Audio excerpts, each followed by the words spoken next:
Om Swastiastu. Salam Guru Penggerak. Saya Dwi Rai Oktamarini dari SMP Negeri 1 Kintamani, CGP Angkatan 3, Kabupaten Bangli. Kali ini saya akan mendemonstrasikan praktik segitiga restitusi pada modul 1.4 Budaya Positif.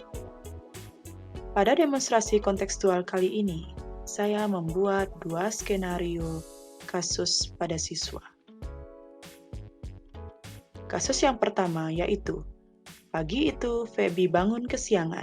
Ia pun terburu-buru dan terlambat datang ke sekolah.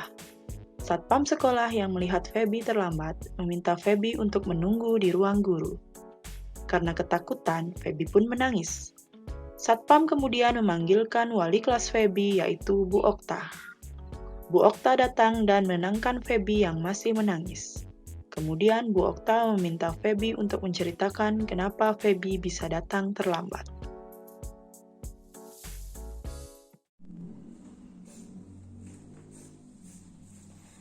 Loh, Feby, kenapa kamu menangis?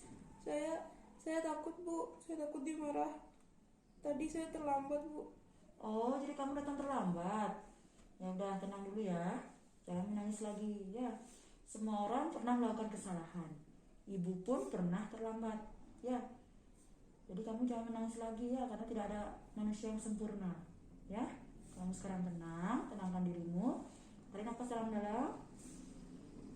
Iya, bagus ya. Sekarang udah tenang. Ya, sekarang perhatikan ibu ya.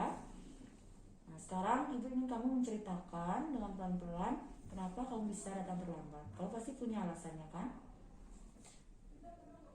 Tadi pagi saya bangun terlambat, Bu. Kemarin saya nonton film sampai larut malam. Oh, jadi kamu datang terlambat karena begadang. Oh, udah. Sekarang ibu mau tanya.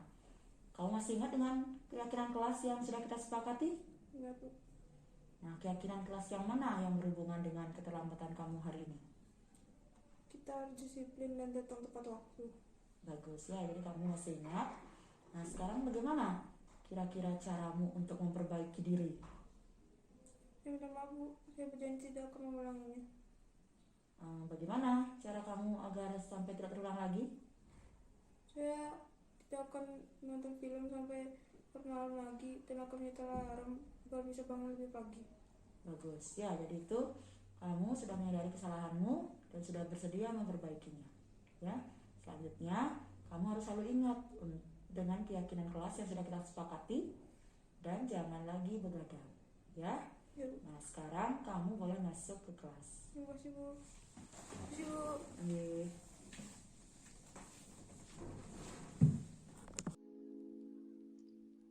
Kasus kedua. Hari ini Bu Okta mengajar di kelas 8A. Ketika sedang mengajar, Bu Okta menangkap gerak-gerik aneh salah satu muridnya yaitu Feby. Dia sesekali terlihat mengunyah sesuatu dan menimbulkan suara berisik saat mengambil sesuatu dari kolong mejanya. Ternyata Feby belajar sambil makan di dalam kelas. Bu Okta kemudian memanggil Feby ke ruang guru saat bel istirahat. Bu Okta menanyakan kepada Feby kenapa dia sampai makan di dalam kelas. Om Swastiastu, Bu. Selamat siang. Swastiastu. Ya, silakan duduk. Terima kasih, Feby. Bu. Baik Feby, jadi ibu panggil kamu ke sini untuk mengkonfirmasi. Tadi saat pelajaran ibu di kelas, ibu perhatikan kamu makan ya di kelas. Iya, Bu. Tapi Rina juga makan di kelas, Bu. Kenapa saya aja yang dipanggil? Nah, kamu tenang dulu. Ya, mungkin ada teman lain juga yang makan di kelas. Tapi yang ibu lihat secara langsung tadi itu adalah kamu. Makanya sekarang ibu konfirmasi kamu dulu. Ya, jadi kamu tenang dulu. Ya. Sekarang ibu mau tanya, coba ceritakan kenapa kamu bisa sampai makan di kelas. Saya lapar, Bu. Saya belum makan dari kemarin. Soalnya kemarin saya buat tugas sampai malam, Bu. Lupa makan. Jadi kamu buat tugas sampai lupa makan? Iya, Bu. Ya ampun Feby. Tapi kan kamu pikirkan ya, apakah boleh makan di kelas itu? Tidak, Bu. Nah kan kita sudah membuat keyakinan kelas. Masih ingat? Masih, Bu. Nah, keyakinan kelas yang mana yang berhubungan dengan sikap kamu tadi? Waktu fokus saat belajar di kelas. Iya, jadi kan kita sudah menyepakati saat kita belajar di kelas kita harus fokus. Ya, salah satunya itu tidak boleh makan di kelas. Ya, kenapa? Karena kalau kamu makan di kelas jadinya konsentrasi kamu terpecah ya, kurang fokus gitu. Ya, nah sekarang apakah kamu bersedia untuk memperbaiki diri? Ya Bu, Bagaimana caranya? saya minta maaf Bu, saya berjanji tidak akan mengulanginya lagi. Iya, oke, baik. Nah sekarang agar tidak terulang lagi, kamu tahu nggak gimana caranya? Saya akan mengatur waktu lebih baik Bu, dan mengerjakan tugas sesuai jadwal agar tidak menumpuk. Oke, baik ya. Bagus ya.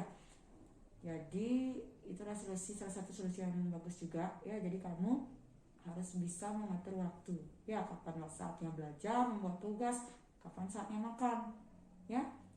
Nanti selanjutnya kamu harus mengingat keyakinan kelas kita. Ya. Ya, Bu. Nah, sekarang kamu boleh kembali ke kelas. Terima kasih Bu. Ya, Terima kasih sama-sama. Bu. Oke.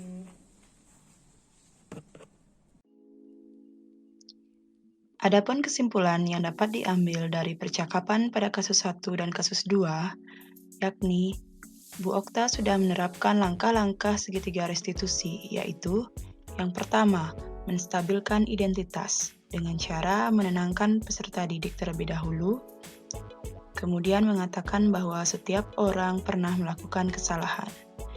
Yang kedua, validasi tindakan yang salah dengan cara menanyakan alasan mengapa tindakan tersebut dilakukan.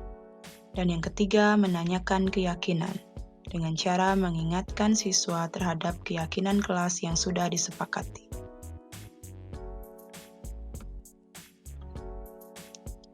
Adapun pendapat siswa ketika diajak membuat video tentang segitiga restitusi dapat disimak pada video berikut.